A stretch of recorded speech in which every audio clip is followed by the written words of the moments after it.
A gente começa com o destaque internacional. Chega a 20 o número de mortos na explosão de walkie-talkies no Líbano. O ataque em massa deixou ainda mais de 450 feridos. Aliás, é o segundo ataque em massa em mais um dia de muita tensão e, claro, que isso eleva o clima de tensão no Oriente Médio. A gente continua falando sobre isso e fazendo as avaliações também. E o Marcelo Favalli chegando aqui nos nossos estúdios. Favalli, boa noite para você. Ontem foram pagers, hoje mais um ataque que surpreendeu a comunidade internacional. Bem-vindo. Boa noite, Thiago. Boa noite a todo mundo que nos acompanha. A gente abriu o jornal com esse assunto. Ontem a gente fez uma comparação aqui em tom jocoso, mas era uma comparação a filmes de ficção científica, de espionagem, e fomos todos surpreendidos, inclusive os libaneses, com mais um ataque muito parecido, numa escala um pouco superior. No mesmo modelo, uma espécie de um sinal detonou centenas de walkie-talkies. Houve um novo estágio dessa sabotagem em massa, desse atentado em massa, porque houve mais vítimas. Vou trazer aqui um mapa para que todo mundo entenda a disposição desses atores. De novo, aqui o Líbano, agora a gente marcou com essa explosão do walkie-talkie. Fazer um rápido... mudou a figura aqui, né? Exatamente. E um número de mortos. Então, pelo ataque dos pagers, que são pequenos comunicadores que recebem breves mensagens de texto, uma tecnologia dos anos 90, houve 12 mortos e mais de 2.700 feridos, alguns em estado grave.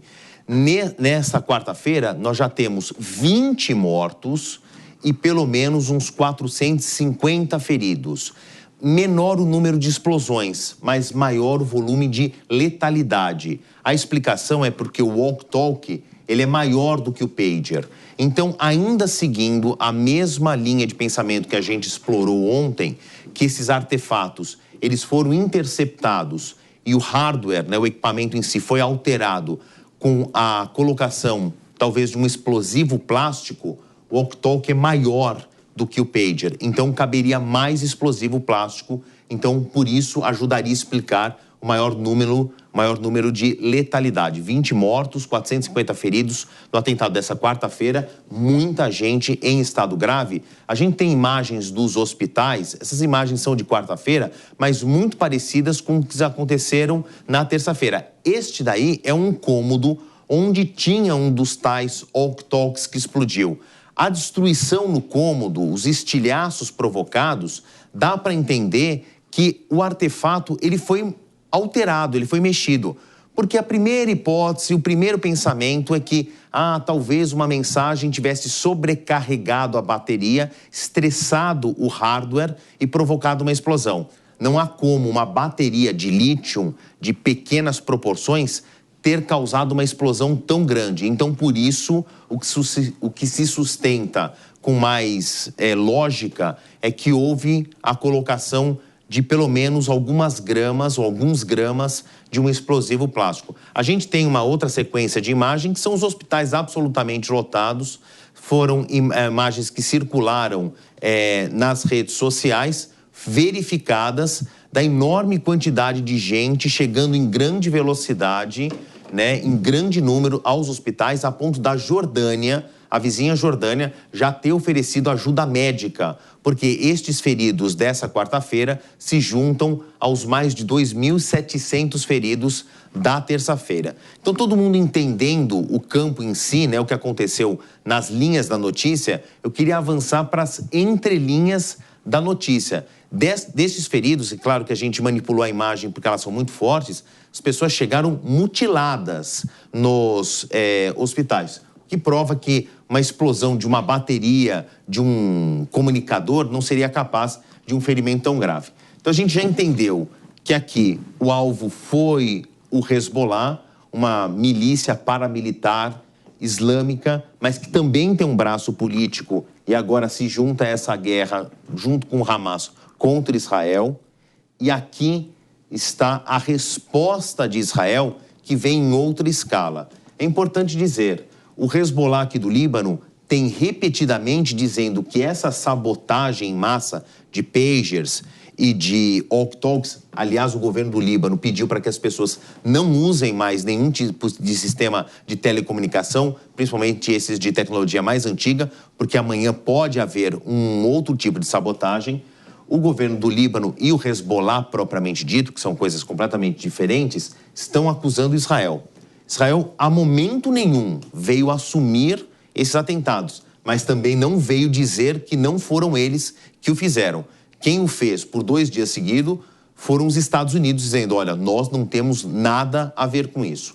Mas, olhando para esse palco de guerra, desse conflito entre Israel e a faixa de Gaza, o Hamas, que daqui a pouco, infelizmente, está completando 1 ano de guerra, a gente entende um deslocamento de tropas. E esse deslocamento de tropas coincide com esse duplo atentado, esse duplo dia de sabotagens. Aqui eu fiz um traço rudimentar, só para vocês entenderem as distâncias entre esses territórios. A faixa de Gaza e a fronteira norte de Israel, sul do Líbano, é algo em torno de 300 quilômetros de deslocamento de tropas. Aqui houve uma identificação pelas agências que monitoram o conflito, agências internacionais, isso aqui não é um discurso nem de Israel, nem do Hamas, de tropas posicionadas nestes pontos da faixa de Gaza, que agora tomam esta linha aqui, rachurada, que eu desenhei, na fronteira de Israel com o Líbano, evitando um avanço do Hamas ou pressionando por um outro estágio do conflito, agora com o Hamas, com o Hezbollah, não só mais com o Hamas. E essas palavras não são minhas, não é apenas uma interpretação que eu estou fazendo. Yoav Gallant, que é o ministro da Defesa de Israel, veio a dizer que agora a guerra começa a ter um outro ponto de conexão e que o centro de gravidade da guerra mudou de posição. Aí, para bom entendedor, meia palavra basta. Seria um novo patamar da guerra, Favalli, quase nesse 1 ano? Exatamente. E aí também abre-se para uma terceira linha de interpretação.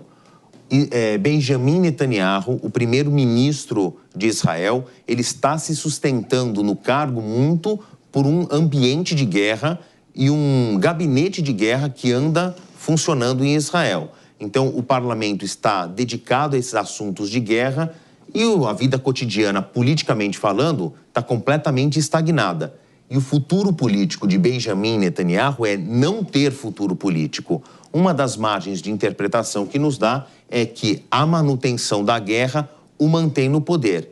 Yoav Gallant, que é o primeiro-ministro, não sinaliza muito bem com essa teoria. Ele já perdeu o ministro da guerra, que é o Benny Gantz, um rival político dele. Então a gente tem 2 trincheiras, uma propriamente dita de guerra agora na fronteira com o Líbano, ainda a posição dos militares que continuam na faixa de Gaza, e uma trincheira não literal dentro do Knesset, do parlamento israelense, numa tentativa do Benjamin Netanyahu se manter no poder. Agora, aquela história, né, Favalli? Pelo 2º dia consecutivo, há um ataque, ou um ataque coordenado como esse. Obviamente, ninguém sabe o que vai acontecer nessa quinta-feira, mas um país como o Líbano, que foi atacado 2 vezes, fica na expectativa de que alguma coisa possa acontecer, não é? Sem a menor sombra de dúvida. Aí eu preciso fazer uma diferença, porque existe uma dicotomia muito clara. Uma coisa é o governo libanês, o outro é a organização Hezbollah, que tem um braço político propriamente dito, como um partido político registrado. Há deputados, por exemplo, no Líbano, eleitos pelo partido do Hezbollah, democraticamente falando. Existe um braço armado do Hezbollah, que é essa unidade considerada como terrorista por muitos países, o principal deles, Israel, obviamente. Existe, inclusive, um braço social do Hezbollah, que atende principalmente uma parte mais pobre do sul do Líbano, onde está o coração, propriamente dito, do Hezbollah. O governo do Líbano, tirando essa parte do Hezbollah, está torcendo para que não haja uma guerra aqui. O Líbano está destroçado desde 2020, quando houve uma enorme explosão no porto de Beirute, que era a espinha dorsal da economia do Líbano. O Líbano não se recuperou. É uma crise política, é uma crise econômica, isso leva a problemas sociais, e o Líbano não teria a menor condição de se engajar em nenhuma guerra contra a Síria. As declarações né, de conflito aqui não são contra o governo libanês, é contra o Hezbollah, que está, de uma maneira intrinsecamente ligado ao governo libanês. Você vê que o tabuleiro aqui é muito complicado. E a gente volta aqui, então, para os tais walkie-talkies que explodiram nessa quarta-feira. O que se tem ideia é que todos receberam uma espécie de um sinal de rádio coordenado que levou a essa explosão, muito provavelmente por causa de um artefato colocado dentro dos tais walkie-talkies. Quem mandou este sinal é o grande ponto de interrogação. De novo, as acusações recaem sobre Israel. O Antônio Guterres, secretário-geral da ONU, que se prepara para a semana que vem, muito importante, que é da série de Assembleias Gerais, disse: objetos de telecomunicação usados por civis jamais poderiam ser usados como armas. Também, de novo, é uma declaração em aberto, mas para quem precisava ouvir, essa mensagem chegou. Favale, bom trabalho, você volta na programação da Jovem Pan. Até já.